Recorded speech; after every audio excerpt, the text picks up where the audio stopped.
Hey guys, what's going on? So we're going to go over the best everything for November 2020. So in this video, we're going to go over the best faction team, best U6 team, best U7 team, best DD3 teams, all sorts of stuff. Basically, this is my version of a top 10. So let's get into it. Right now, the best faction team in the game, and when I say faction, I mean based off tags and stuff, like, you know, when you assemble them, they're the best team in the game, is Black Order. Most people know that Black Order is the top stuff. I will say there is a lot more that can counter Black Order or can give Black Order a run for its money, and let's talk about that next. So right now, my current Black Order counter is this team that you see right here. I know that also Symbiotes minus Carnage plus Doc Ock can beat this team, but this is more of a, sounds weird saying this, but this is more of a free-to-play team. Basically, if you miss Doc Ock the first time around, this team can still beat him. How this team works is, when I play it, and I might have an arena video out later this November showing this, but basically I don't use Phoenix's special unless like Emma Frost or Invisible Woman has really low health. Then I might just give them some extra health. But basically I don't use Phoenix's special. I use her basic on Cole. Then I believe it'll be Emma Frost's turn, and she'll do her special. Then we'll get offense down from Ebony Maw. Ultron will call on his bots. Then Invisible Woman will do her special, and then I do the basic of Black Bolt on Cole, and he will strike twice because of ISO 8. But this team does end up working out a lot, and a lot of times I end up being able to get rid of Cole and then blinding Ebony Maw, which kind of hurts his ultimate.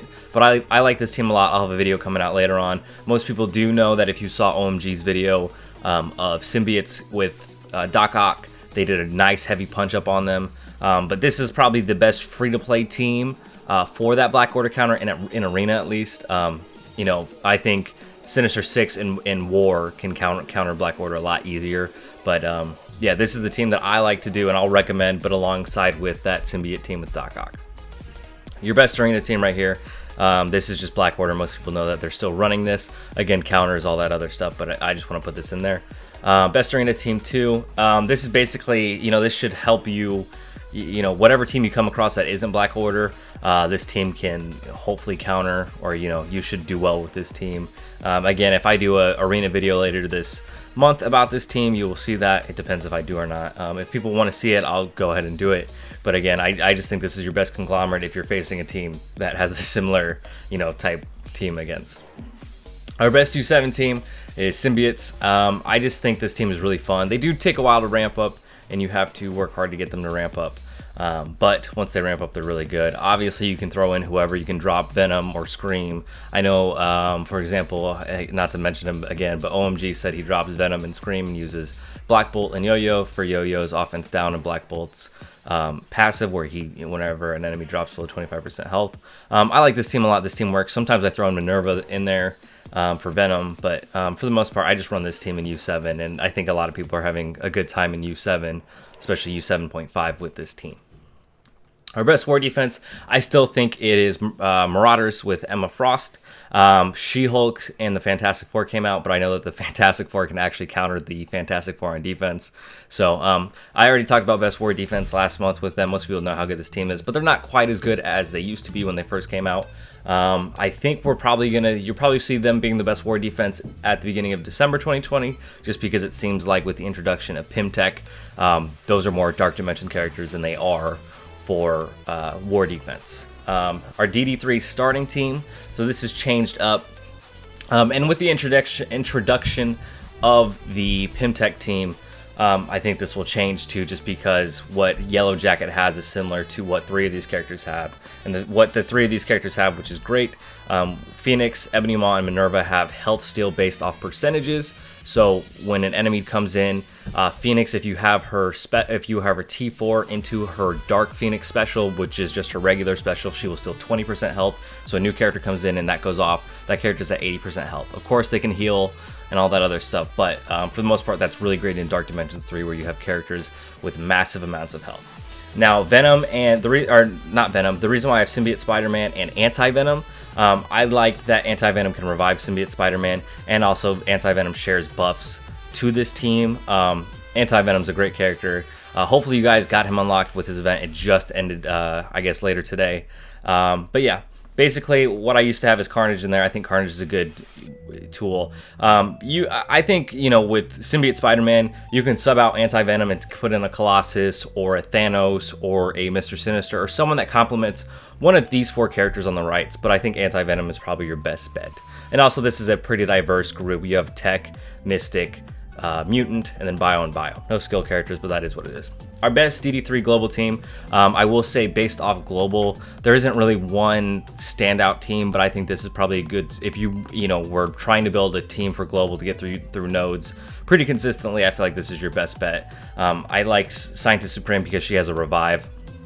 Ultron, because once he gets built up, he gets, you know, he gives offense up to Phoenix or Dark Phoenix. And he also, you know, if he gets a kill, he'll help extend Scientist Supreme's buff. Emma Frost can get rid of all of your negative effects or get rid of the opposing team's buffs. And then Mr. Sinister is there for a clone or heal.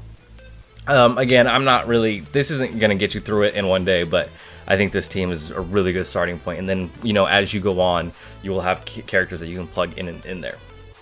Dark Dimensions 3, a lot of people, if you look at the history and like how much damage, who's done the most damage in nodes, you can see that this team is used quite often. I know sometimes Proxima Midnight is plugged in, but I think for the most part this team is really solid. Thanos gets a bunch of buffs because of Ebony Maw, and then he also gives ability energy to Minerva and to Ebony Maw. Black Bolt's there because he's pure raw damage. And then Hela's there. If Hela dies and her minion stays alive and then Minerva revives Hela, she will have a second minion. And also characters will target Hela's minion based off his health. I know they kind of removed that like clause where like most AI characters would attack the lowest health enemy, but it still kind of happens. At least I think it does. So I don't know the code that well. Our best city Dark Dimensions 3 team is going to be Symbiotes. I don't think people are surprised with that. Again, this team is really great. I would not recommend taking anyone else. Sucks that they're all bio characters, but that is what it is. I will say probably you want Symbiote Spider-Man, then Anti-Venom, and then Scream, Carnage, and Venom. I know Venom is actually pretty solid just because he has the defense up for the team, but you can still get defense up from Anti-Venom.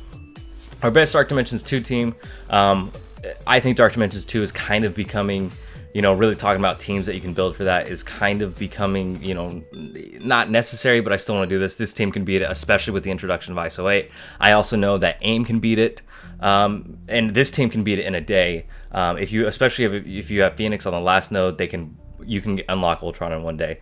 But I also know Asgardians with ISO 8 can do that. But I would not recommend taking all of AIM up to tier 13 or taking all of Asgardians up to tier 13 because they're both declining teams. But I think this is a good starting point if you want to know, you know, have a diverse team that can get there. I think this is it. Our best U6 team, again, and this is in quotes just because there's a lot of characters that you can take and that will be good in U6, but I think this is a really solid team. Also, if you have symbiotes, use them, but this is just kind of a more free-to-play team, a farmable team, other than Minerva, but hopefully, you know, you're getting premium orbs and you'll unlock her. But I do think this is a really solid team for U6. It's basically BKT with Hela. Yeah, I don't really want to harp on this that much. And then finally, our best Dark Dimension 1 team. So Dark Dimension 1 requires 6-star characters. With Dark Dimension 1, there's really no planning with that, I would say. I would say just take whatever 6-star characters you have and throw it against Dark Dimensions 1, because basically what you get from Dark Dimensions 1 you can get from just farming orange gear. It just is a massive amount of orange gear, which is nice. And I think this team is a good starting point. Or if you're like, I will do this, because Mortal is going to help you unlock Phoenix. Star-Lord is an unlock from Ravagers or Guardians. And then, you know, you have Groot, Rocket, and Mantis, which you probably farmed to unlock Star-Lord. So I think that's a good starting point for Dark Dimensions 1. Again, it's in quotation just because there's other, you know, if you walk in there with symbiotes, you're going to be better off. But having a full team of 6-star symbiotes isn't exactly that. But that's going to do it for this video. Let me know where you guys disagree. Let me know where you guys agree. Let me know if you want another category on here. Yeah, I'm looking to expand this list or make this list tighter, like more concentrated and better explained, I guess. But yeah, let me know where you agree, disagree. Good luck this month. With the introduction, I wanted to mention this earlier, but I forgot. With the introduction of Pimtech, it looks like we will finally have a Best Dark Dimensions 3 global team, which will probably be Pimtech, led by Yellow Jacket because of his Dark Dimensions tag. So a lot of tech gear. I know that Stature is going to be a bio character, which is nice that there's some diversity in there, even though we had a 3 bio character month last month. But It is what it is. Again, let me know where you disagree, agree. On this channel, I do Marvel Strike Force stuff. I do news, I do giveaways, I do orb openings, I do guides, I do all other sorts of Marvel Strike Force stuff. So make sure you're subscribed, hit that like button. Thank you very much, and I hope you have a great day. Bye.